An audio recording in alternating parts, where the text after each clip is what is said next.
Hello, I'm Roger Sherman. I'm a documentary filmmaker, founder of Florentine Films, and I'm on the advisory board of Hamptons Doc Fest. I'm very, very pleased today to be talking to Jereme Watt, the director of EVEREST DARK. But first, I want to ask the audience a question. Who wants to go climb Mount Everest? You know I can't see you. Anyway, Jeremy, thank you for letting us show your film. Um, there's so many questions I want to ask you. Let's start with how this came about. Mhm. Well, the original idea came over 10 years ago. Originally, I was pretty fascinated with hearing about all the bodies that were left on the mountain. So I did want to do a story about some of those bodies and find out who those climbers were. And then eventually I was put in touch with Ming Masiri Sherpa. They said, if you want to do that, Jerry, you need to meet this individual. He'll help you accomplish that. And when I met Mingma, I found out that he had summited Everest 19 times, and I was just absolutely blown away by this person who I thought was an amazing climber, but was kind of felt he was a little bit unrecognized in the community. So I thought, it's talking to him. He said, "Well, I'd like to break the world record for most ascents of Everest," and at the time the record was 21. So he was going to go after that record, and that was going to be what the new documentary was about, that pursuit. But I started filming with him in 2015, and then that's when the earthquake hit. And that's, of course, what changed the entire trajectory of the documentary. Wow. Logistics must have been just incredible. I mean, it's one thing to be a filmmaker in difficult conditions. It's another thing to be at the top of the world where the air almost doesn't exist.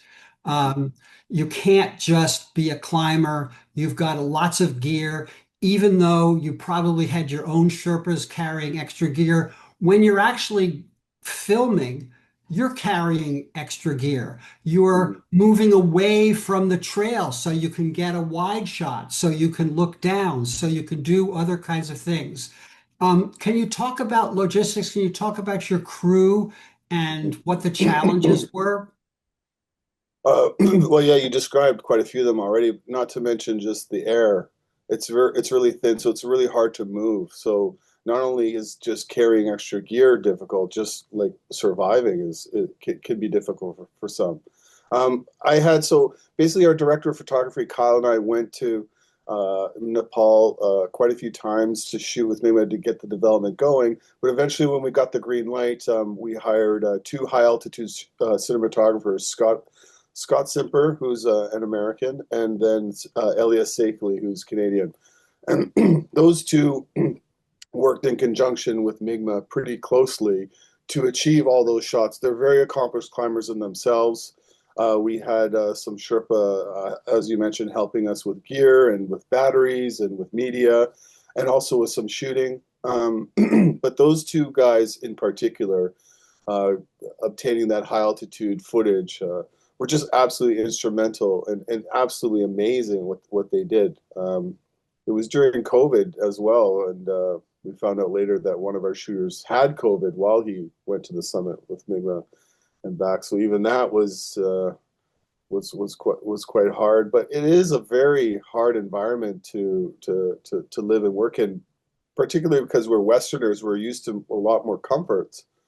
So we had to get used to doing that. But other than that, it is a stunning environment to be in. So it's a balancing act. Yeah, I mean, it's beautifully, beautifully shot, and congratulations to them, and congratulations to you for hiring the right people. I think as filmmakers, that's always, oh, I can do it, I can do it, and to actually know our limitations and get the right person. Um, I assume they were using smaller cameras, which is very available now, not big cameras on their shoulders. But how do you even look through the viewfinder? How do you see what you're getting when it's snowing, when the wind is blowing 50 miles an hour, which is Yeah. blowing snow at you? Can you Mhm. talk a little bit about that? I mean, we're used to working in these types of environments, or I mean, I am personally myself, really. I work in really low temperatures and all those elements that you described. So you kind of just you get into a mental place within your mind and you roll the camera and you just do your best to get it. And that's part of the process of filmmaking. You know, sometimes the shot isn't going to look amazing or perfect or out of focus, but you have to dial in to the scenario that's in front of you and to capture the story that's unfolding. And that's part of the beauty of documentary filmmaking. You just go after it. You know, it's run and gun. It's hard, and that hopefully translates to the audience when they see the film. Absolutely. And in that kind of environment, we don't really care if it's not perfect. Hmm. It's just so beautiful. I mean, did you lose any drones in the process? Well, one drone. I flew a lot of the drones in the film, so and there was times at base camp we had the Inspire 2, and at one point, because of the high altitude, it's a lot harder on the machine. So there was one point when I was pretty far out in the Kumbu, and then the battery life got low, and it came back, and just as it was coming down, it ran out of battery and fell. But one of my shooters, he happened to catch it, so. It was kind of a funny story. God. Um, People don't realize how difficult documentary filmmaking is. It's not uncommon to have a ratio of 100 to 1, 100 Mhm, hours of mhm, film that we mhm, shoot, or now it's digital, to 1 hour of of the final film. mhm. Obviously, you couldn't be there long enough to shoot 100 hours. Um, what was your ratio, and how did that work for you in the editing room? Well, we definitely had more than 100 hours. We were, you know, during principal photography, we were there for 4 months. And Wow. so I had to actually encourage a lot of the shooters. Victor, he was one of our camera operators, and Kyle, our DP. I had to encourage them to dial it down a little bit because they were shooting a lot because of the environment around them. They were inspired. There's always something more amazing to get. But I think as a documentary filmmaker, you need to contain your idea as much as you can and not get too crazy. And that was part of like our problem that the film took so long to finish because we had so much footage to go through at the end. So I think, yeah, on one hand, you want to shoot and try to capture things that are, you know, around you, but at the same time, you need to constrain your story pretty tighter if you want to kind of. That's just my opinion on making Well, films. it's a nice problem to have, actually. Yeah, Rather yeah. than not having enough, you have too much, and as you say, it's Hmm. such a beautiful environment. Um, Hmm. let's talk about Colin Aguiar. Is that how you pronounce Yep, him? His yep. music. Hmm. It was really beautiful. It was, it felt like a combination of Philip Glass with melodies. Hmm. Can you talk about how you found him and Sure. how that worked? I mean, music is just like sound effects, and everything has to be so balanced in the film, and music just can ruin a film or make a film. Mhm. Yeah, well, you're absolutely correct, and that was something that was at the forefront of my vision early on because when you're working with the Sherpa, sometimes they don't articulate scenes the way we're used to as Westerners. They're quite subtle and quiet. They're very humble. And so I noticed very early on that I might need to use music to drive some of the narrative forward and be a character in the film. And of course, I'm pretty sure we all love music. And then so I got in touch with basically I got in touch with Michael Dana. He did the score of Life of Pi. And his unfortunately he was interested, but unfortunately our budget couldn't afford him. So he put me in touch with his protege, Colin Aguiar, who is a Canadian, and we talked. Excuse me, we talked really early on about styles, and he's had some experience in the region of Nepal. He grew up there, so he's very familiar. We want to use particular instruments native to the region. And you mentioned Philip Glass. That was definitely one of the options that he was going to particularly emulate. But we went more with a little bit. I wanted to emulate a bit more of Hans Zimmer Sure. coupled with Philip Glass. So, we talked for, a couple years about this process, and he wanted to see a fine cut before he actually started composing music.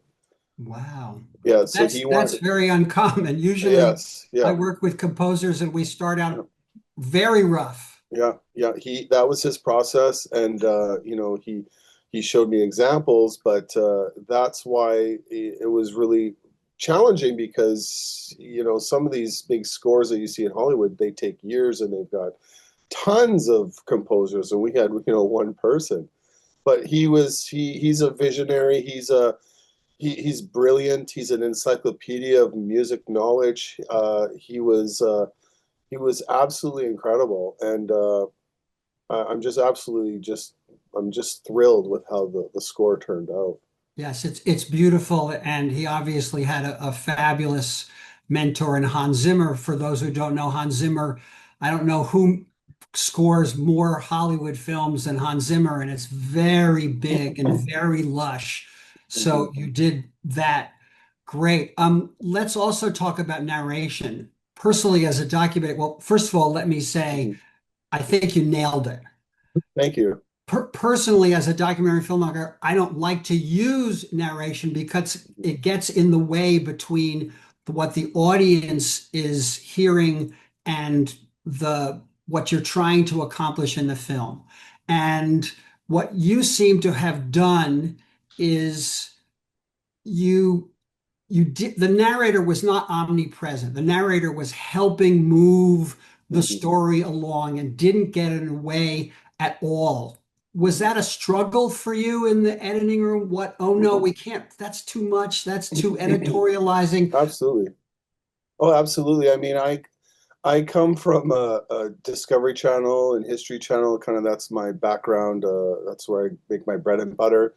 And a lot of those films or those television series that I work on use narration to kind of give too much information. And so, Absolutely. right. And so, the original draft, there was way too much information. There was, description of how steep the Lhotse face was and the angle of it. And whereas, for me personally, it's like, well, you can see that already. We don't need that. And plus you don't want to put too many words in the narrator's mouth either. So the narration was based on 3 years of interviews with Migna's father. And so kind of I kind of transcribed what he said, and then we kind of in order to appease Western audiences and myself included as a filmmaker, we kind of had to write basically that narration throughout the film with a voiceover actor who was Nepali, which was amazing. Jaswant Dev Shrestha, he's an incredible filmmaker in his own right, and we spent a long time in the booth recording that to get it right. But I'm glad you liked it. I hope others do too. Yeah. Tried to stay true to the voice of Migma's father. Yeah, it's great. Everything really worked together. Do you have well, first of all, let me ask you, when is this film being shown around? Do you have distribution? So the film has been playing all over Europe. It's played in Denmark and Poland, and it played in Germany and France, and it's played actually in Washington, D.C. It's played in multiple festivals across Canada. Happy to say it's won awards and been received amazing by audiences. And we do have Canadian distribution, so it's going to stream on our one of our streaming sites called CBC's The Gem in March of 2026. And in the meantime, we have now an hour version of the film that's playing a series of festivals that cater to shorter documentaries. So I'm just happy that it's finding audiences worldwide. Documentaries don't typically, well, not typically, but sometimes it's a bit more challenging to find that worldwide distribution. Absolutely. But I mean, the film is what it is, and it's finding audiences that are having it, and I'm totally pleased with that. And then also as a filmmaker, because of the wonderful reception it's getting, it's generating a bit of momentum and affording me the opportunity to make another film. So that was obviously a goal of mine. Great. And can But you yeah, tell us what the next film is? yeah. So the next film's about Ross Rebliati. He was the first Canadian snowboarder to win Olympic gold at the 1998 Nagano Games. He tested positive for marijuana. They stripped his gold medal and then eventually gave it back. But this story kind of is going to focus on how he dreamt of all the accolades he'd received, winning a gold medal and maybe some fame and fortune, but it actually, because of the controversy around his win, it derailed his life. So the film is going to kind of focus on that. And I'm also doing it because it's most likely not going to take me 10 years the way this film did. So I need to And get something you might film under tough conditions, but probably not 50 yeah. below. Right, exactly. Yeah, yeah. Well, thank you, Mm. Jereme Watt, the director of EVEREST Dark, for allowing us at Hamptons Doc Fest to screen your film. And it's been lovely talking to you. And, here's a guy that goes up Mount Everest, and now he's talking to us from outer space. So, what else can you ask for? Mm. Thanks a lot, Jeremy. Thank you so much for having me. Take care.